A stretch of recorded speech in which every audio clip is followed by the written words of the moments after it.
প্রত্যাবাসন, রোহিঙ্গা ও জলবায়ু সমস্যা সমাধানের আহ্বান প্রধান উপদেষ্টার। সুইজারল্যান্ডে বিভিন্ন দেশের রাষ্ট্র ও সরকার প্রধানের সঙ্গে সাক্ষাৎ। সাইবার সিকিউরিটি আইনে যে মামলাগুলো হয়েছে সেই মামলাগুলো আমরা উইথড্র করে ফেলার প্রক্রিয়া শুরু করেছি। ফেব্রুয়ারির মধ্যে সব গায়েবী মামলা প্রত্যাহার, সাইবার সিকিউরিটি অ্যাক্টের কিছু মামলাও বাতিল হবে জানালেন আইন উপদেষ্টা। পোশাক বদলালে পুলিশ র্যাবের উপর আস্থা ফিরবে না মন্তব্য বিশ্লেষকদের। মানসিকতা পরিবর্তনে কার্যকর পদক্ষেপ নেওয়ার আহ্বান। দেশে টেলিযোগাযোগ খাতে নিয়ে নিরাপদ ও টেকসই নীতিমালা, নিরুৎসাহিত বড় বিনিয়োগ, মার্চের মধ্যে রোডম্যাপ দেবে কমিশন। কিছু পণ্যে ভ্যাট বাড়লেও বাজারে তেমন প্রভাব নেই, দাবি অর্থ উপদেষ্টার। পণ্য মূল্য সহনীয় রাখতে কাজ করছে সরকার। তুরস্কে 12 তলা স্কি রিসোর্টে ভয়াবহ আগুন, অন্তত 76 জনের প্রাণহানি, আরও অনেকে দগ্ধ, বেশ কয়েকজন গ্রেপ্তার।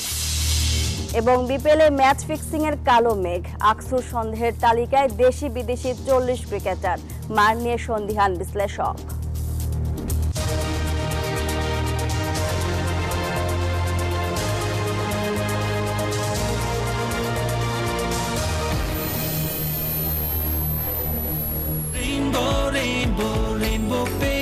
Rainbow Paints, the color of joy. স্বাগত জানাচ্ছি নিউজ 24 সংবাদে। সঙ্গে আছে আমি মাহমুদা মুনি। এতক্ষণ দেখছিলেন সংবাদ শিরোনাম। শব্দের আরেক নাম, একদম ইউনিক স্ট্রাকচারাল ডিজাইনের কসমিক ডোর। এর ওয়াল থিকনেস ও রিপ থিকনেস বেশি থাকা থেকে 50 বছরেরও বেশি। কসমিক ডোর, নিশ্চিন্তে 50 বছর। এবার বিস্তারিত। প্রত্যাবাসন, রোহিঙ্গা ও জলবায়ু সমস্যার সমাধানে বিশ্ব নেতাদের প্রতি আহ্বান জানিয়েছেন প্রধান উপদেষ্টা ডক্টর মোহাম্মদ ইউনূস।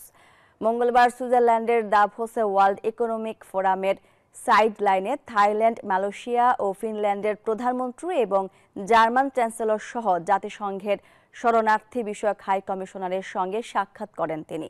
তাদের সঙ্গে আলোচনায় বাংলাদেশে জলবায়ু পরিবর্তনের ক্ষতিকর প্রভাবের কথা তুলে ধরেন প্রধান উপদেষ্টা। তিনি বলেন, রোহিঙ্গা সমস্যা দিনে দিনে আরও গুরুতর হয়ে উঠছে। ওয়ার্ল্ড ইকোনমিক সম্মেলনে যোগ দিতে সুইজারল্যান্ডের জুরিখে পৌঁছান মঙ্গলবার প্রধান উপদেষ্টা ও তার সফর সঙ্গীরা।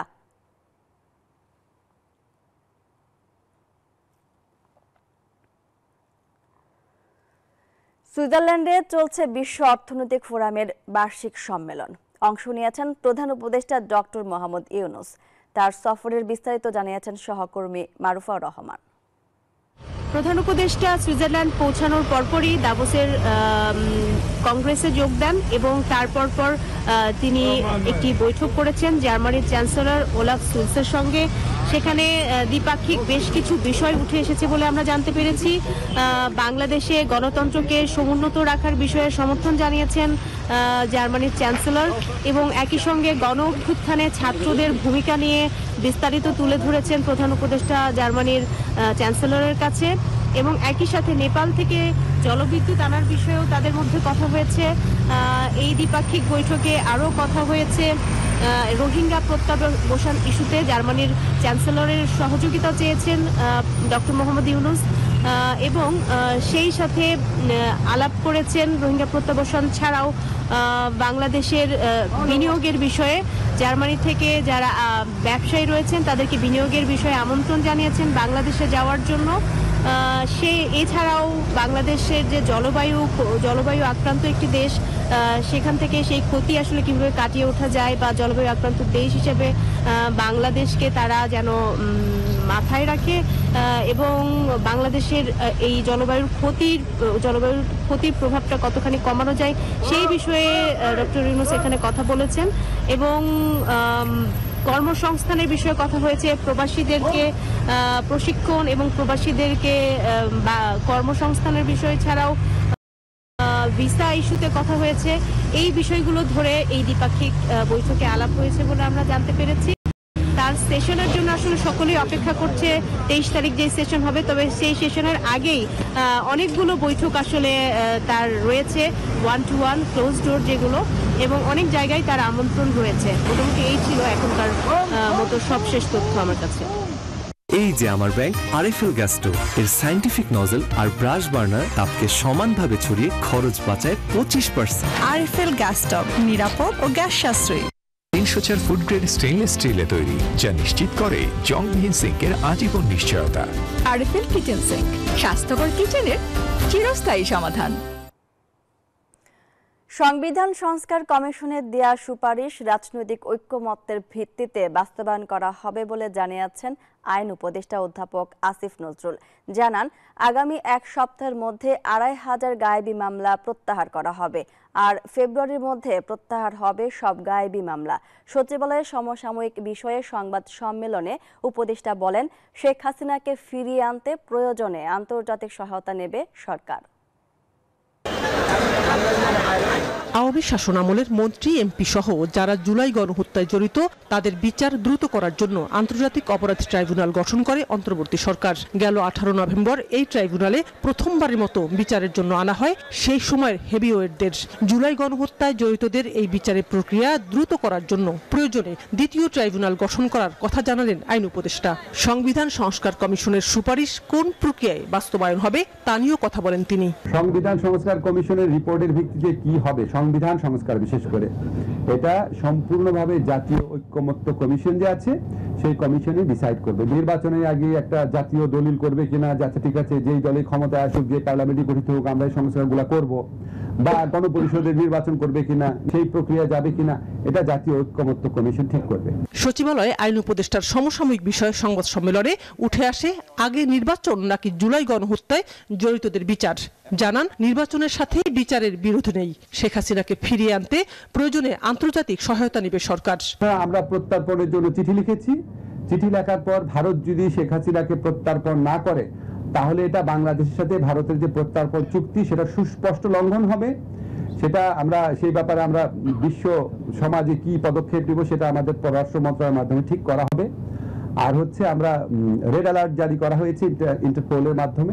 আমাদের যা যা করণীয় আছে আমরা করে যাচ্ছি, আরো কিছু করণীয় থাকলে ক্ষেত্র বিশেষে চিন্তা করে আমরা অবশ্যই করব। শেখ হাসিনা সরকারের আমলে শুধুমাত্র রাজনৈতিক প্রতিহিংসা বশত গায়েবী মামলা হয়েছে ২৫০০-এর উপরে, যা ২৫ জেলার চিত্র। উপদেষ্টা বলেন, এক সপ্তাহের মধ্যে এসব মামলা এবং বাকি সব মামলা ফেব্রুয়ারির মধ্যে প্রত্যাহার করা হবে। প্রত্যাহার হচ্ছে সাইবার সিকিউরিটি অ্যাক্টের কিছু মামলাও। ৩৩২টি স্পিচ অফেন্সের মধ্যে পাবলিক প্রসিকিউটরের মাধ্যমে ইতিমধ্যে ১১৩টি মামলা প্রত্যাহার করা হয়েছে। ইতিমধ্যে ২৫টি জেলায় ২৫০০-এরও বেশি মামলাকে রাজনৈতিক হয়রানিমূলক মামলা হিসাবে বা গায়েবী মামলা হিসাবে চিহ্নিত করতে পেরেছি। আগামী ৭ দিনের মধ্যে মামলাগুলো প্রত্যাহার করার উদ্যোগ নেওয়া হবে। আরো মামলার খোঁজ খবর নেওয়া হচ্ছে।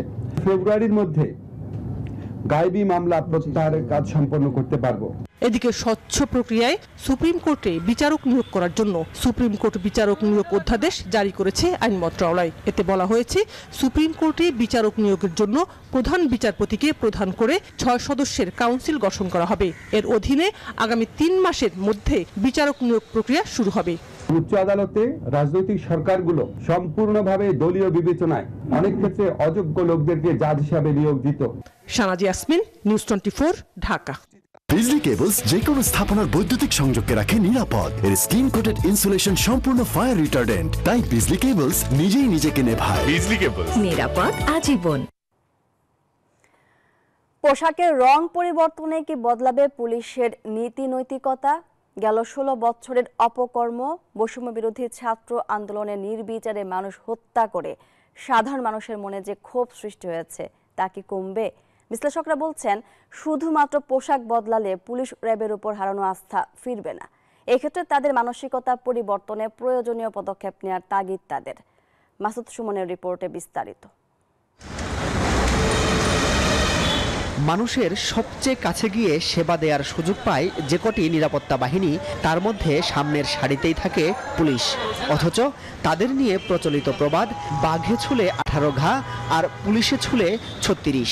পুলিশকে ঘিরে কেন এমন প্রবাদের প্রচলন? ফ্যাসিস্ট আমলে এই বাহিনীটাকে মিসইউজ করে পুরোপুরি মেরুদণ্ডহীন করে ফেলছিল। পুলিশের মানসিকতা পরিবর্তনটা খুবই জরুরি, যাতে সাধারণ মানুষের আস্থার জায়গাটা তারা ফিরিয়ে আনতে পারে। এই দলীয়করণটা যেন না হয়, আগামীকালে যেই রাজনৈতিক দলই ক্ষমতায় আসুক না কেন, পুলিশের মতো করে দায়িত্ব পালন করবে। গত 16 বছরের পুলিশের কর্মকাণ্ড জনমনে শুধু আস্থায় নষ্ট করেনি, ত্রাসও সৃষ্টি করেছে। ফাঁসির দণ্ডপ্রাপ্ত সাবেক ওসি প্রদীপ কুমার দাস কিংবা সাবেক পুলিশ প্রধান বেনজিরের মতো আরও অনেক পুলিশ সদস্যের বিরুদ্ধে কথিত ক্রসফায়ার, হেফাজতে নির্যাতন, মৃত্যু, চাঁদাবাজি, ঘুষ বাণিজ্য, ভয় দেখিয়ে টাকা আদায়, অপহরণ ও মুক্তিপণ, ডাকাতি, এমনকি ছিনতাই সহ নানা অপরাধের ঘটনা ঘটেছে অহরহ।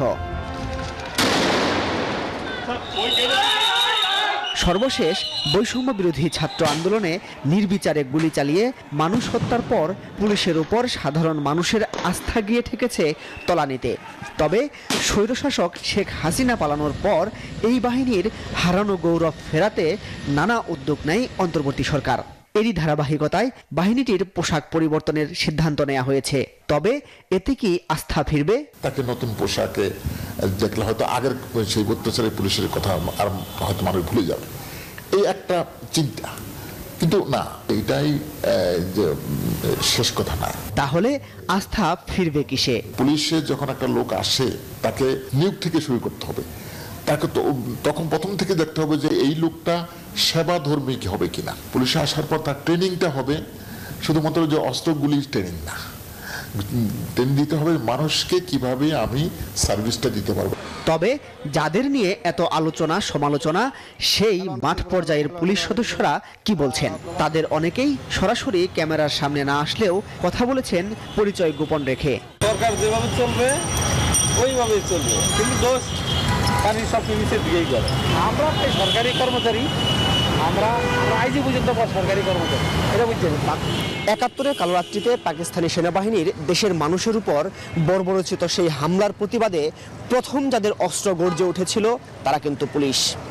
আধুনিক অস্ত্রে সজ্জিত পাকিস্তানি সেনাবাহিনীর বিরুদ্ধে লড়েছেন বুক চেতিয়ে, জীবন দিয়েছেন অকাতরে, কুড়িয়েছেন গৌরব। সেই গৌরব ফিরিয়ে আনতে এবং মানুষের মনে আস্থা ফেরাতে পুলিশ আরও দ্রুততার সাথে কাজ করবে, এমন প্রত্যাশা দেশের মানুষের। মাসুদ সুমন, নিউজ 24, ঢাকা।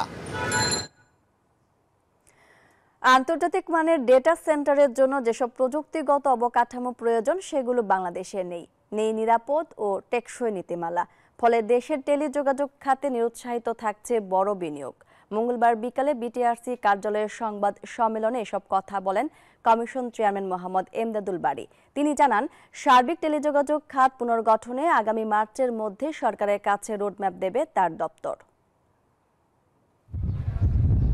দেশে মোবাইল টেলিযোগাযোগ মাধ্যমের সিম প্রযুক্তিতে কথা বলেন প্রায় 18 কোটি মানুষ, ইন্টারনেট সেবায় যুক্ত প্রায় 12 কোটি, আর ব্রডব্যান্ড ইন্টারনেট সেবা গ্রহীতার সংখ্যা প্রায় 1.5 কোটি। তবে শুরু থেকেই নিরবচ্ছিন্ন সংযোগ নিয়ে ভোক্তা পর্যায়ে রয়েছে চরম অসন্তুষ্টি। আগস্টের পট পরিবর্তনের পর সব খাতে চলছে সংস্কার। টেলিযোগাযোগ খাতের সব অংশীজনদের নিয়ে গঠিত হয় কমিটি। মঙ্গলবার বিকেলে বিটিআরসি কার্যালয়ে বৈঠকে সিদ্ধান্ত হয় মার্চের মধ্যে জমা পড়বে পুনর্বিন্যাসের roadmap. By the end of March আমরা হয়তো একটা রোডম্যাপ, একটা স্ট্র্যাটেজি তৈরি করে সরকারকে দিতে পারবো। বৈঠক পরবর্তী সংবাদ সম্মেলনে উঠে আসে এই খাতের বিনিয়োগে বাধার বিষয়গুলো। অনেক নীতিমালা সকাল বিকাল পরিবর্তন হচ্ছে, এতে করে যারা বড় বড় গ্লোবাল বড় বড় কোম্পানি যারা আছেন ওনারা যখন বিনিয়োগ করতে যান ওনাদের বিনিয়োগের নিশ্চয়তা সম্পর্কে তারা অনেক আশাবাদী হন না। এই কথাটা আমরা বারবার বলছি। পলিসির পাশাপাশিও ইনকনসিস্টেন্ট পলিসির পাশাপাশিও প্রাযুক্তিক অপ্রতুলতা বা ইনফ্রাস্ট্রাকচারের অপ্রতুলতাও একটা বড় জিনিস। কমিশন চেয়ারম্যান সমালোচনা করেন টেলিযোগাযোগ খাতের মধ্যস্বত্বভোগীদের দৌরাত্মের বিষয়েও। বলেন 2010 পরবর্তী সরকারি অনুমোদন নেওয়া সংস্কৃতির বিলুপ্তি প্রয়োজন। নেটওয়ার্কের অনেকগুলি লেয়ার আছে যারা আসলে মধ্যস্বত্বভোগী হয়ে দাঁড়িয়েছে, যারা কস্ট এফিসিয়েন্সি কমানো হচ্ছে, কস্ট এফিসিয়েন্সিটা বাড়াচ্ছে। 2010-এর যে পরিবর্তনটা আসছিল সেটা হচ্ছে যে এই যে সব কাজগুলি করছি আমরা, লাইসেন্স দিচ্ছি, ট্যারিফ দিচ্ছি, স্পেকট্রাম দিচ্ছি, এগুলি সবকিছুতে সরকারের পূর্ব অনুমোদন নিতে হবে। সত্যিকার অর্থে যদি এই টেলিকম সেক্টরে কোনো রিফর্ম, একটা রিফর্ম করা যায়, সেই রিফর্মটা হওয়া উচিত হচ্ছে এই ব্যাকডোরটাকে বন্ধ করা। বিটিআরসি চেয়ারম্যান জানান, জুনের মধ্যে 5G নেটওয়ার্কের জন্য 700 মেগাহার্টজ স্পেকট্রাম নিলাম হবে। সবসময় আমাদের প্রত্যেকটা জিনিস এই কমিটি দেখবে হচ্ছে গ্রাহকের পয়েন্ট অফ ভিউ থেকে। মুরসালিন হক জুনায়েদ, নিউজ 24, ঢাকা। কিছু পণ্যে ভ্যাট বাড়লেও বাজারে তেমন প্রভাব নেই দাবি করেছেন অর্থ উপদেষ্টা সালেউদ্দিন আহমেদ। তিনি বলেছেন, আগামী বাজেটে ভ্যাট সমন্বয় করা হবে। মঙ্গলবার সচিবালয়ে ক্রয় কমিটির বৈঠক শেষে এসব কথা বলেন তিনি। উপদেষ্টা বলেন, বাজার সহনীয় রাখতে কাজ করে যাচ্ছে সরকার। বিশেষ সুবিধায় ওএমএস এর মাধ্যমে 10 কৃষি পণ্য বিক্রি বন্ধের সিদ্ধান্ত হয়েছে বলেও জানান তিনি। বলেন, এসব পণ্য বিক্রি বন্ধ থাকলেও চাল ও আটা দেওয়ার কার্যক্রম চালু থাকবে। আমদানির মাধ্যমে সারের মজুত বাড়াতে চায় সরকার, জানান অর্থ উপদেষ্টা। চেষ্টা করছি দ্রব্যমূল্যটা যদি অন্যভাবে আরো সহিষ্ণু করা যায় সেটা আমরা ব্যবস্থা। ওএমএসটা আপনারা জানেন আমরা খুব ইমার্জেন্সি বেসিসে এটা আমরা করেছিলাম। ওটা যদি স্পেশাল টাকাও দেওয়া হয়েছে, ওটা সাকসেসফুলি ওটা ইমপ্লিমেন্ট করা গেছে। ঢাকা, চিটাগাং এবং নারায়ণগঞ্জ জায়গায় প্রায় 8 লক্ষের বেশি লোক আমরা কাভার করেছি। আপাতত ডিসেম্বরে আমরা এটা স্থগিত করলাম। আন্তর্জাতিক আইন লঙ্ঘন করে হলেও সীমান্তে কেন বেড়া নির্মাণ করতে চায় ভারত? চাঁপাইনবাবগঞ্জের সীমান্ত এলাকার মানুষ মনে করেন, বাংলাদেশের উপর ক্ষমতা দেখাতে নির্যাতনের পথ বেছে নিয়েছে দেশটি। জমি দখলের পায়তারাও রয়েছে। ব্যর্থ হয়ে গুজব রটিয়ে দুদেশের বাসিন্দাদের মুখোমুখি দাঁড় করিয়ে দিচ্ছে ভারত। আরও জানাচ্ছেন জুবায়ের সানি, ক্যামেরায় ছিলেন মুরাদ আক্তার। চাঁপাইনবাবগঞ্জের শিবগঞ্জ সীমান্তের উত্তেজনা সৃষ্টি হয় গত 6 জানুয়ারি। 177 নম্বর পিলারের কাছাকাছি ভারতের কাঁটাতারের বেড়া নির্মাণ ঘিরে।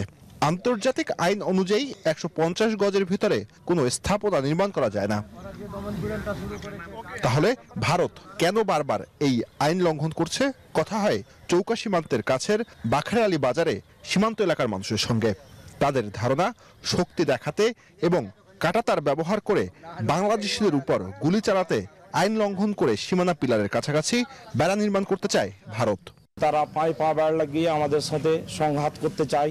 তারা বিভিন্ন রকমের ফাসাদ সৃষ্টি করতে চায়। মানে এক কথাই যে আমাদের 1 ইঞ্চি মাটি ছেড়ে দিয়ে কোনদিন ওকে তার বেড়া দিতে দিবে না। 20 গজ দূরে যদি তার বেড়াটা হয় তাহলে তো আরো সহজ হয়ে গেল। আর ভুট করে গুলি করে ভক করে নিয়ে যা তার কাছে ফেলে দিবে, দেখছে তার বেড়া কাটতে ছিল।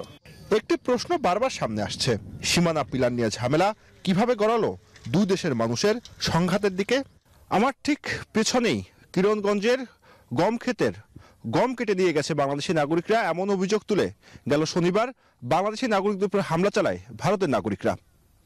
কিন্তু সরজমিনে এসে দেখা গেল এই গম এখনো অপরিপক্ক, যার কাটার কোনো প্রমাণ মেলেনি। তাহলে ভারত কেন এই কাজ করলো? সাধারণ মানুষ মনে করে বেড়া নির্মাণে ব্যর্থ হয়ে সীমান্তে আতঙ্ক সৃষ্টি করতেই ভারত এমন কূটকৌশলের আশ্রয় নিয়েছিল। বিএসএফরা অনেক জনগণ নিয়ে বর্ডার ক্রস করে বাংলাদেশেতে আক্রমণ করে।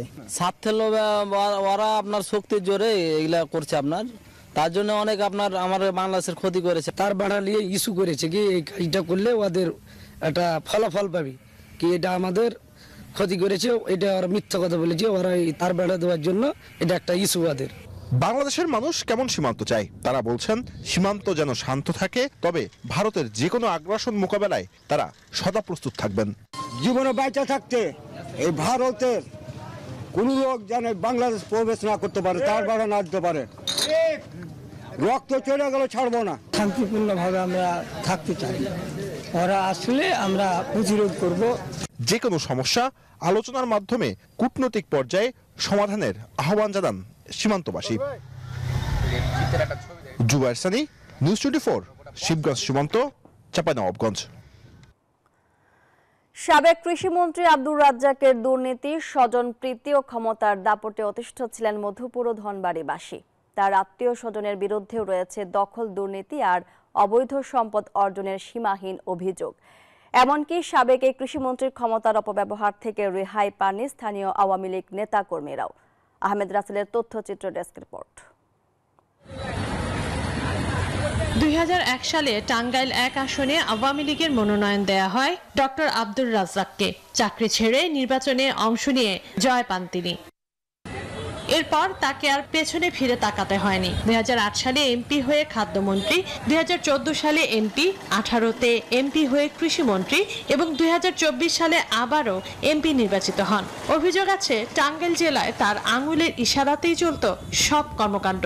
তার একক কর্তৃত্বে খণ্ড বিখণ্ড হয়ে পড়ে ধনবাড়ী ও মধুপুর উপজেলা আওয়ামী লীগ। পছন্দের লোকদের পদে বসাতে কোণঠাসা করেন ত্যাগী নেতাকর্মীদের। জুলাই বিপ্লবের পর হত্যা মামলা সহ একাধিক মামলায় গ্রেপ্তার হন তিনি। আত্মীয়করণ ছাড়া দলীয় কোনো লোকজনরে কোনো সুযোগ সুবিধা দেয় নাই। এই কারণে অনেক প্রবীণ দলীয় লোক, সাবেক বিবি মিবি এরকম ছিল আওয়ামী লীগের, তারা স্ট্রোক করে মারা গেছে। গত 15 সেপ্টেম্বর সাবেক কৃষিমন্ত্রী ডক্টর আব্দুর রাজ্জাকের অবৈধ সম্পদ ও দুর্নীতি নিয়ে দুদকে লিখিত অভিযোগ সামাজিক যোগাযোগ মাধ্যমে ভাইরাল হয়। উঠে আসে দুর্নীতি, দখলদারিত্ব, নিয়োগ ও তদবির বাণিজ্যের মাধ্যমে বিপুল অর্থ লুটপাটের তথ্য। সরকারি কাজ যেগুলা সেগুলাতে তিনি স্বজনপ্রীতি করে এবং তার যে কাছের লোক যারা ছিল, তার ভাই এবং তার দলের যে তার আস্থাভাজন যারা ছিল, তাদের মাধ্যমে সকল শিক্ষা প্রতিষ্ঠানে সে বাণিজ্য করে এবং টাকার বিনিময়ে বিভিন্ন প্রতিষ্ঠানে তিনি চাকরি দেয়। সন্ত্রাসী বাহিনীর কথার বাইরে এই মধুপুরে কোনো কিছুই হইতো না। আপনার ধরুন যে অটোগুলি চলে, রিক্সা চলে, তারপর সিএনজি চলে, বাস, ট্রাক, সমস্ত সেক্টরই ওনার সন্ত্রাসী বাহিনীর নিয়ন্ত্রণে ছিল। বিদেশে তার 12টা পেট্রোল পাম্প, বিলাসবহুল হোটেল এবং বিভিন্ন ব্যবসা প্রতিষ্ঠানের মালিক উনি হয়েছেন। বিএনপি নেতাকর্মীরা বলেন, মধুপুর ও ধনবাড়ির রাজনীতিকে বিরাজনীতিকরণ করে আত্মীয়দের দিয়ে নিজ দল সহ অন্যান্য দলের নেতাকর্মীদের অত্যাচার করতেন আব্দুর রাজ্জাক। এমনকি তার মতের বাইরে গেলে করতেন হামলা, দিতেন মামলা। আমি বর্তমানে 9টা মামলা খেয়েছি, আমাকে 4 বার গ্রেপ্তার করেছে, 2 বার জেল খেটেছি, আর আমাদের প্রত্যেকটা নেতাকর্মীকে সে ঘরছাড়া করেছে। যে কেউ দুর্নীতি করলে পরিণতি আব্দুর রাজ্জাকের মতোই হয় উল্লেখ করে দুর্নীতিমুক্ত দেশ গড়তে ছাত্র জনতার সমান্তরালে কাজ করবে বলে আশা করেন সুশাসনের জন্য নাগরিক সুজনের জেলা সম্পাদক। প্রথমত আইনের শাসন প্রতিষ্ঠিত হওয়া দরকার। আইনের শাসন প্রতিষ্ঠিত হওয়া দরকার। ধর্মীয় যে অনুশাসন সেটারও দরকার। মানুষের ওই যে আমরা বদলে দিতে চাই সব কিছু, দেশ বদলাবো, পৃথিবী বদলাবো, আগে নিজেদেরকে বদলাতে হবে। সাবেক এই মন্ত্রীর সব অবৈধ সম্পদ অনুসন্ধানের মাধ্যমে দ্রুত জব্দ করে উপযুক্ত বিচার দাবি করেন ভুক্তভোগীরা। Desk report, news 24। চট্টগ্রাম মহানগরের খাল, নালা পরিষ্কার এবং যন্ত্রপাতি কেনার জন্য স্থানীয় সরকার মন্ত্রণালয় থেকে 200 কোটি টাকা বরাদ্দ চেয়েছে চট্টগ্রাম সিটি কর্পোরেশন। অন্যদিকে চলমান জলাবদ্ধতা প্রকল্প কাজ শেষে রক্ষণাবেক্ষণ জরুরি বলে মনে করছেন নগর পরিকল্পনাবিদরা। আর রক্ষণাবেক্ষণের জন্য আলাদা প্রকল্পের দাবি জানিয়েছেন সংশ্লিষ্টরা। আকরাম হোসেনের রিপোর্ট, ক্যামেরায় ছিলেন আবু জাবেদ। দীর্ঘদিন ঝুলে থাকা চট্টগ্রাম মহানগরে চলমান জলাবদ্ধতা নিরসন প্রকল্প কাজ শেষে রক্ষণাবেক্ষণ না করলে সুফল মিলবে না, তাই প্রয়োজন আলাদা প্রকল্প। কারণ সিডিএর প্রকল্প শেষ হলে সেই খালগুলো রক্ষণাবেক্ষণ করবে সিটি কর্পোরেশন, কিন্তু অর্থ এবং জনবল কোনোটি নেই কর্পোরেশনের। সিটি কর্পোরেশনের যে বর্তমান জনবল কাঠামো এবং আর্থিক যে অবস্থা, তাদের পক্ষে 1300 কিলোমিটার বা তারও বেশি যে খালের এবং ড্রেনের যে নেটওয়ার্ক, সেটা কখনোই এটাকে রক্ষণাবেক্ষণ করা সম্ভব হবে না। এই জলাবদ্ধতা প্রকল্প রক্ষণাবেক্ষণের জন্য আলাদা একটা প্রকল্প দেওয়া এবং যার জন্য আলাদা জনবল কাঠামো থাকবে এবং অর্থ বরাদ্দ থাকবে প্রতি বছর, যাতে করে নিয়মিত এটা রক্ষণাবেক্ষণ করা যায়। আসন্ন বর্ষা মৌসুমকে সামনে রেখে নালা, ড্রেন, খাল পরিষ্কার কাজ শুরু করেছে কর্পোরেশন। তার জন্য মন্ত্রণালয় থেকে অর্থ বরাদ্দ চাওয়া হয়েছে। বরাদ্দ পেলে জলাবদ্ধতা নিরসনে কার্যকর পদক্ষেপ নেওয়া যাবে বলে জানান মেয়র। তো সব মিলে আমরা একটা খুব বরাদ্দ চেয়েছি এলজিআরডি মিনিস্ট্রিতে, অ্যাজ ওয়েল এস আমাদের কিছু মেশিনারি যে দরকার, যেগুলো ওই যে পলিথিনগুলো যে আটকে আছে সেগুলিকে আনার জন্য। সো এই মেশিনারিজ আর থোক বরাদ্দ মিলিয়ে আমরা কিছু বাজেট চেয়েছি। আমরা আশা করছি সেটা মন্ত্রণালয় থেকে যে অ্যালোকেটেড বাজেটটা যদি আমরা পেয়ে যাই, আমাদের কাজের গতি আরও বাড়বে এবং আমরা আশা করি বর্ষার আগে একটা সুফল আমরা পেতে পারি। প্রধান উপদেষ্টার নির্দেশে 3 উপদেষ্টা এবং সকল সেবা সংস্থার সমন্বয়ে গেল 19 জানুয়ারি চট্টগ্রামে জলাবদ্ধতা নিরসনে বৈঠক হয়। এরপরই খাল নালা পরিষ্কার এবং যন্ত্রপাতি ক্রয়ের জন্য 200 কোটি টাকা বরাদ্দ চেয়েছে চট্টগ্রাম সিটি কর্পোরেশন। আকরাম হুসাইন, নিউজ 24, চট্টগ্রাম। যুক্তরাষ্ট্রের মসনদে ডোনাল্ড ট্রাম্পের ঐতিহাসিক প্রত্যাবর্তন বদলের সুর বিশ্বজুড়ে। কেমন প্রভাব পড়ছে বাংলাদেশ ও দক্ষিণ এশিয়ায়, তাও রয়েছে আলোচনার কেন্দ্রে। বিশ্লেষকরা বলছেন বাংলাদেশের গণতান্ত্রিক সরকার গঠনের উপরও জোর দেবে হোয়াইট হাউস। নির্বাচিত সরকার ছাড়া আন্তর্জাতিক সম্পর্ক জোরদার করা চ্যালেঞ্জিং বলে মনে করছেন তারা। দ্বিতীয়বারের মতো মার্কিন মসনদে প্রেসিডেন্ট ডোনাল্ড ট্রাম্প। তার শপথের বক্তব্যে নতুন স্বপ্ন দেখছে মার্কিনীরা। ট্রাম্পের বিজয়ের পর থেকেই আলোচনা কোন পথে এগোবে বাংলাদেশ যুক্তরাষ্ট্র সম্পর্ক। আন্তর্জাতিক সম্পর্ক বিশ্লেষকরা বলছেন মার্কিন যুক্তরাষ্ট্রের সরকার পরিবর্তন হলেও তাদের বিদেশ নীতিতে তেমন কোনো পরিবর্তন আসে না। তাই বাংলাদেশ নীতিতেও নড়চড় হওয়ার সম্ভাবনা কম। পাশাপাশি ডেমোক্রেটিক দলের সঙ্গে অন্তর্বর্তীকালীন সরকারের ঘনিষ্ঠ সম্পর্ক দ্বিপাক্ষিক সম্পর্কে প্রভাব ফেলবে না বলেও মত তাদের। বাংলাদেশের সম্পর্কটা আমি মনে করি বড় আকারেই অর্থনীতির উপরই থাকবে, অতটা সামরিক থাকবে না। নতুনত্ব যেহেতু একটা সম্ভাবনা আছে, আমারও হোমওয়ার্ক করা দরকার যে আমার কোথায় আমার লাভ। মার্কিন যুক্তরাষ্ট্র একটা সুপার পাওয়ার, সেই দেশের পররাষ্ট্র নীতি কোনো ব্যক্তির সম্পর্কের উপর ভিত্তি করে হয় না। ইন্টারিম গভর্নমেন্ট কিভাবে মার্কিন যুক্তরাষ্ট্র হোক, চীন হোক, অন্যান্য দেশগুলির সাথে সম্পর্ক রক্ষা করে যাচ্ছে এবং বাংলাদেশকে কতটুকু প্রায়োরিটি ডোনাল্ড ট্রাম্পের সরকার দিবে, এইগুলি প্রত্যেকটা জিনিস ম্যাটার করবে। এই দুই আন্তর্জাতিক সম্পর্ক বিশ্লেষকের মতে ভারতের সাথে দ্বিপাক্ষিক সম্পর্ক জোরদারের পাশাপাশি বাংলাদেশের দ্রুত নির্বাচনের ব্যাপারে দৃষ্টি থাকবে ট্রাম্পের। তবে নতুন অভিবাসন ও শুল্ক নীতির পরিবর্তনকে গুরুত্ব দিচ্ছেন তারা। আমি মনে করি যে তার একটা বড় অ্যাটেনশন থাকবে যে কত তাড়াতাড়ি নির্বাচন হবে। তার একটা বড় চেষ্টা থাকবে ভারতের সাথে বড় একটা সম্পর্ক করার। ট্রাম্প অ্যাডমিনিস্ট্রেশন যদি ট্যাক্সেশনটাকে খুব রিগোরাসলি ইমপ্লাই করে ওয়েস্টার্ন মার্কেটের উপরে বা কানাডার উপরে, সেই ক্ষেত্রে আমাদের একটু চিন্তার বিষয় থাকবে। অভিবাসীদের ক্ষেত্রে আমাদের ছাত্রছাত্রীরা ওখানে পড়ছেন, আমাদের মানুষজন ওখানে আছেন যারা অবৈধ, তাদের নিশ্চয়ই ফেরত আসতে হবে।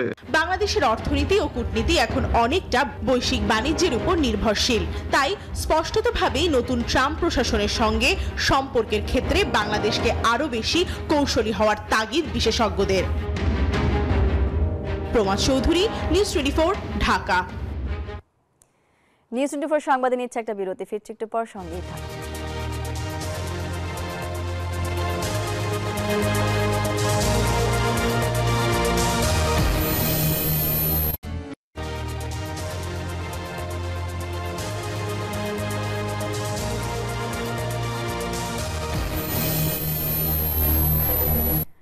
স্বাগত আরেকবার নিউজ 24 সংবাদে।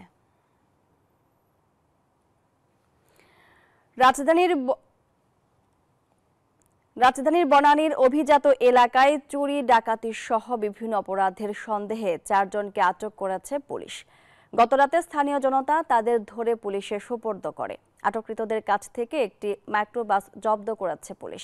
তাদের কাছ থেকে একটি বিশেষ বাহিনীর পোশাক, সাংবাদিকের ভুয়া পরিচয়পত্র এবং বিভিন্ন সরঞ্জাম উদ্ধার করা হয়। পুলিশের ধারণা এসব সরঞ্জাম অপরাধমূলক কাজে ব্যবহৃত হতো। তবে এই বিষয়ে পুলিশ গণমাধ্যমে কোনো বক্তব্য দেয়নি।